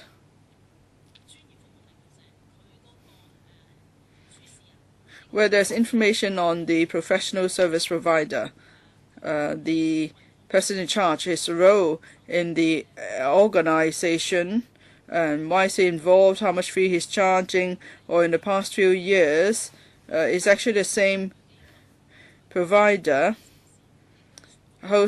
organizing the same mega event for the organizer, and it was done successfully. So we were aware of all that, and that's why the confidence of the assessment committee was much boosted in the organizer. But of course, if the organizer had told us that we had a good track record, but then this year we're going to hire a new organizer, and that actually might have sparked concern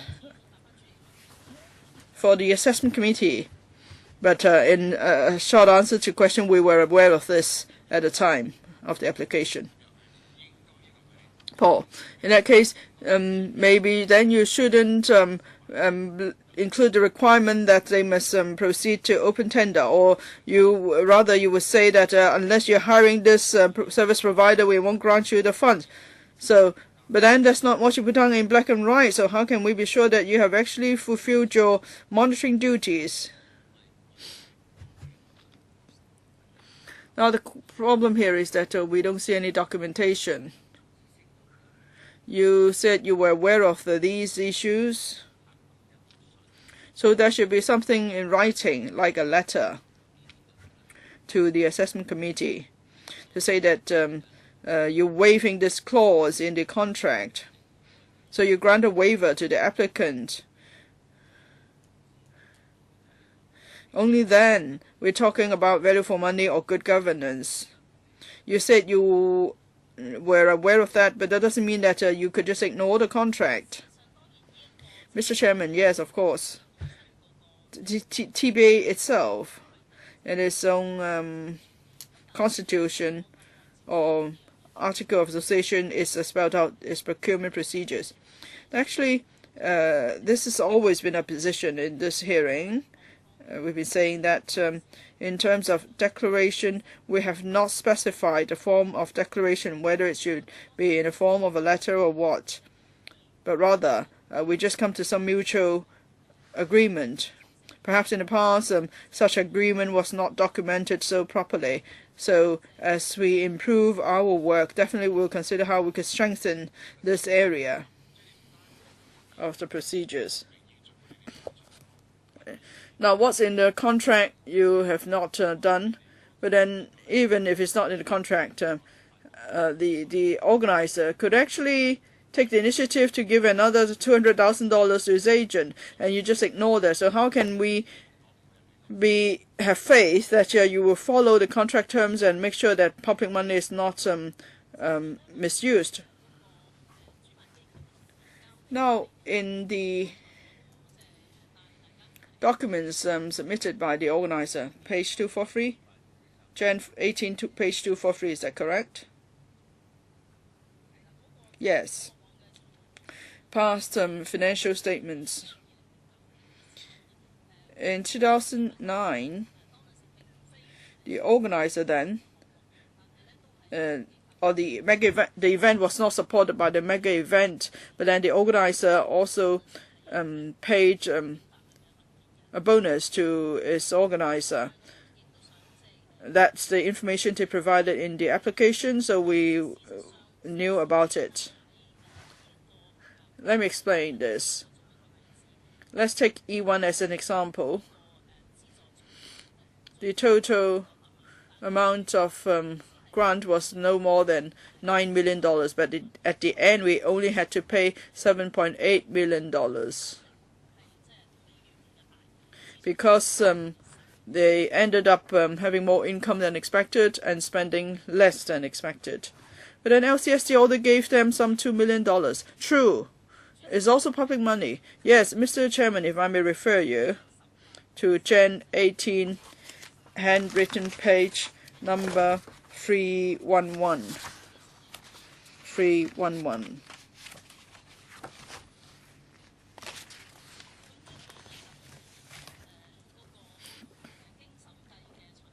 It's an audited financial statement. There are two major items that I'd like to draw your attention to. Under expenditure, players' expenditure. Here, $11.267 million. And I would like to refer you to the third item as well, marketing, production, and printing. That means expenditure for publicity, marketing, and so on. $4.578 million. These two items together add up to $15.8 million. That far exceeds the subsidy given by the government in total. Now, the Mega Events Fund decided to fund this event for two reasons. One, we want to enhance the lineup of the players, so to make the event more appealing. And also, we'd like to see more publicity done on Hong Kong. Now, at the time, we did not say which items we would fund, but that's actually our focus. How come in this case you did not specify where the money should be spent? How come for events C1, C2, C3, C4 you specify exactly where money should be spent? How come? Because we keep learning from experience. Now, this was an event we supported in 2009, the first event, actually the first batch of events that we approved when the fund was set up. At the time, we didn't have enough experience, we mentioned that before. And for later events, it's true, the assessment committee and the secretariat found out that we needed to strengthen monitoring and management. So it would be easier for us to specify how the sponsorship is used. Then it's easier for us to monitor the use of the funds.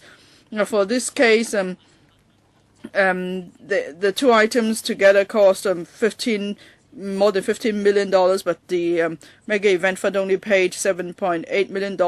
So we're not paying for the full amount. So at the time, we knew that the organizer would pay $200,000 of bonus to the service provider. At the time, we did not raise any objection because the fact was the $200,000 were not paid out from public money. The $7.8 million would have been absorbed by just one item of expenditure. Now, where payments due, it should be paid. But you should only pay money when you know about it. But then they just paid the money before they told you. And then you told us that you actually had no control.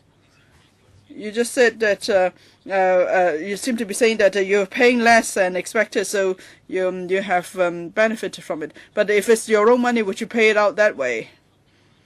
Now my reply is no. Let's say you're the one coming with the money. Would you pay that extra $200,000? Well, the organizer explained to us at the time that for the service provider, in securing sponsorship, in marketing its patron boxes and so on, the service provider performed well. So, like in previous years, they paid out the bonus. And actually, they also controlled costs well, so they ended up spending less than expected.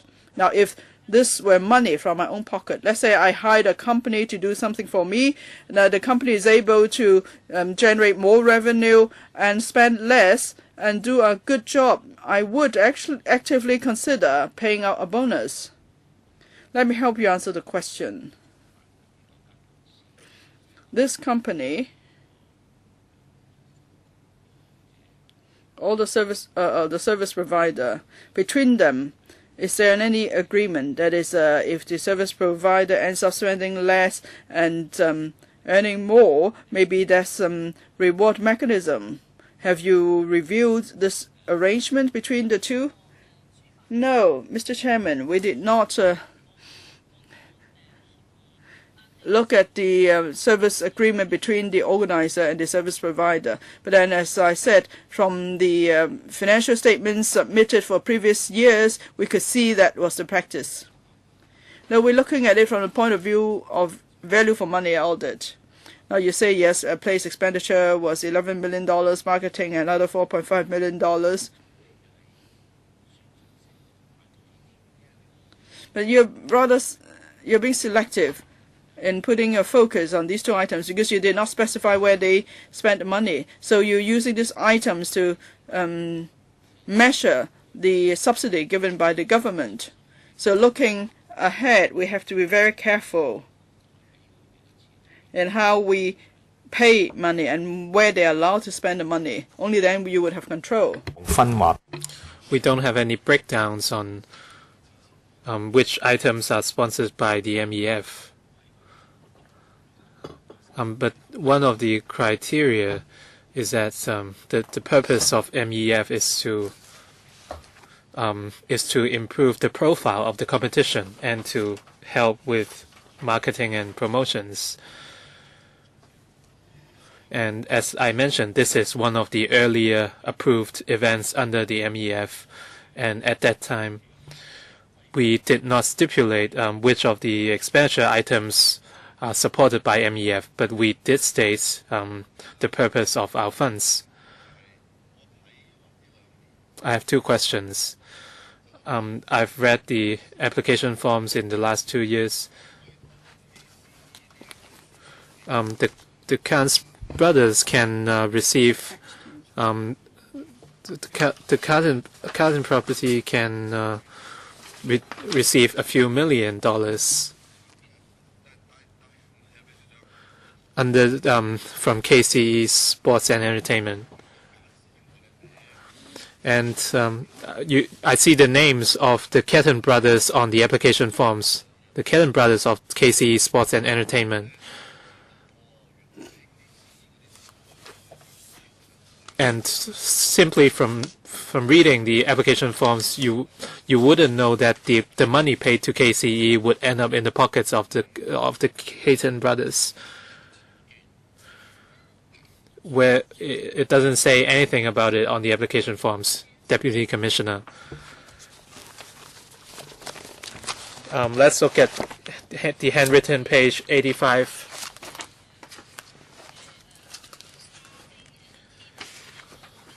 For under the session, staffing and key personnel for organizing and implementing the events.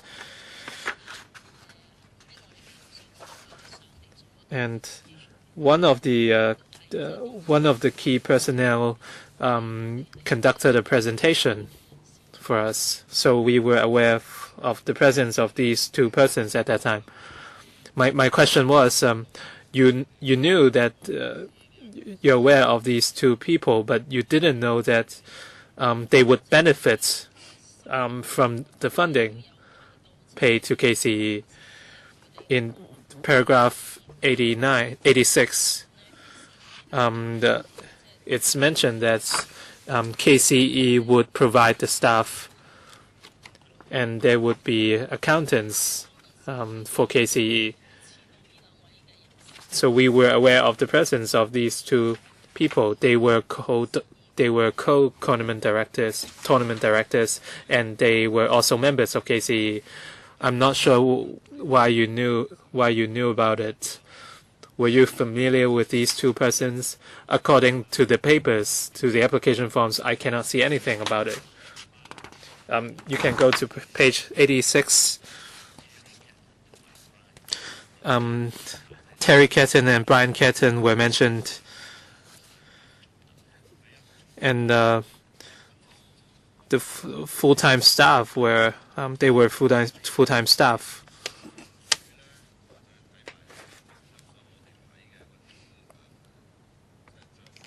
Having read the financial statements and application forms, we could not clearly find out that the funds paid to KCE would end up in the pockets of the Ketton brothers. In page 77 of Gen 18,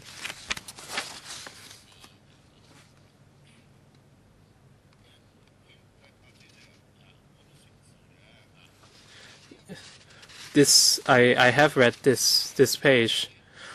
It says, a profit-making company is or will be engaged as an agent of the applicants to implement the event and or handling public relations matters.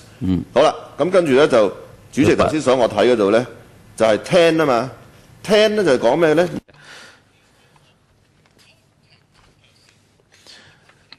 ？Not profit-sharing persons of the company.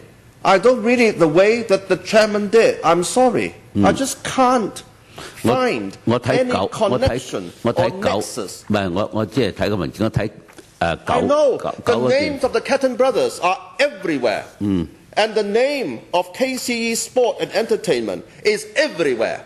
But there is no connection between the two that is apparent on the face of this document to let the vetting committee know that they are to share the profit of KCE. Right? And there were no attempts made by the Secretariat who would be assisting or should have been assisting the vetting committee in the vetting process to highlight this point. That is the point, isn't it? 主席，我哋咧就冇即係。Chairman, as far as we know, these two persons under KCE, do you understand his question? The Ketton brothers were mentioned in all the papers, but there was no direct connection between the Ketton brothers and KCE. There was no mention that the Ketton brothers would receive any of the funds granted to events E1 and E2. And no bonus payments were mentioned. Page 77 only stated the presence of these two companies, but there was no mention what they are going to do with the funds they receive. I invited members to look at page 243, which is the budget forecast of the KCE company, and the budget of $300,000 for player expenditure was mentioned, and the sales commission KCE and IMG was more than $800,000, and so on and so forth, and all the expenditures payable to KCE were highlighted, and this is similar to the event forecast. the KC company only works on this event through the whole year. And as far as we knew, the funds were paid to KCE. And these two persons, as senior executives of KCE, they would obviously hold interest in the company. So this was rather obvious.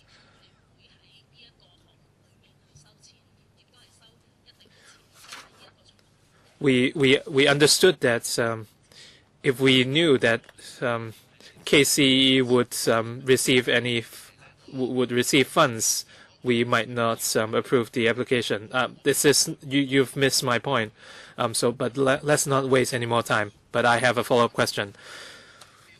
If event E1 failed to meet the mark,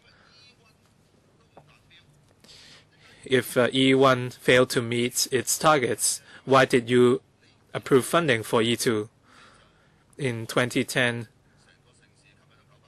the mega events attracted 942 visitors. So the average cost for each visitor was almost $10,000. And the number was lower than the promised number. You can look at the application form.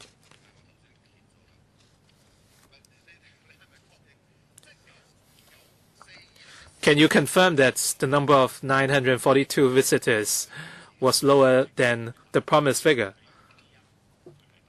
For event E1, the mark was met.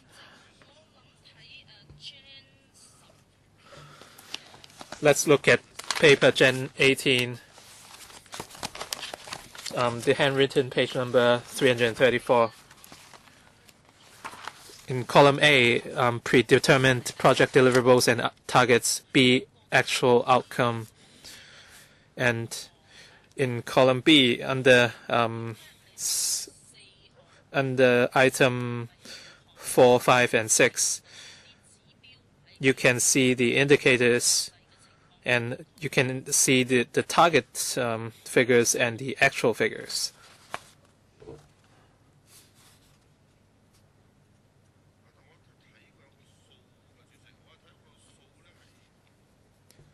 I've seen the figure before, perhaps in the application form. If there were no errors, this figure should match the one on the application form. I cannot find it now, but let's look at page 80.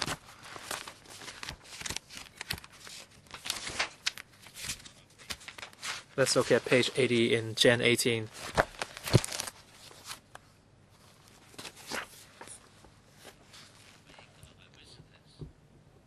Is this a page?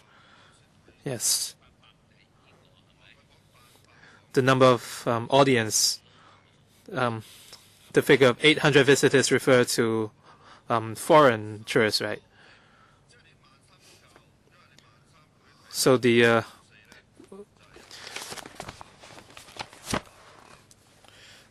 you had 13,299 spectators, which met the target, right? The total number of participants were 14,320. Perhaps it was an error on my side. So never mind. So I have nothing to add now. So you've successfully met the mark. So on the second year, you wouldn't reject the application because the target wasn't met. In the second year, event E2 failed to meet the number of participants. That's why we imposed a financial sanction. So perhaps it was an error from my side. So that's all. I have nothing more to ask. If we have further questions, we would let you know by writing.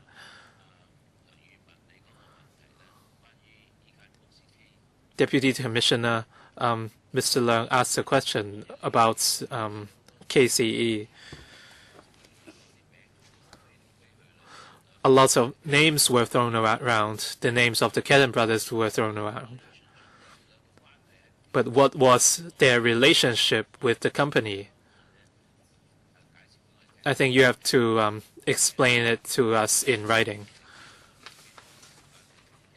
So I would give you more time. This is very important.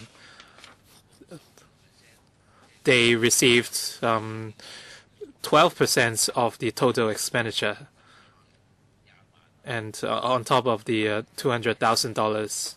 So we're talking about a substantial sum of money.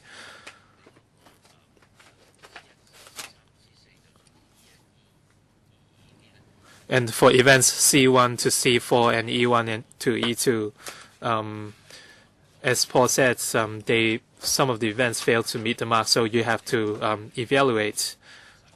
So thank you very much.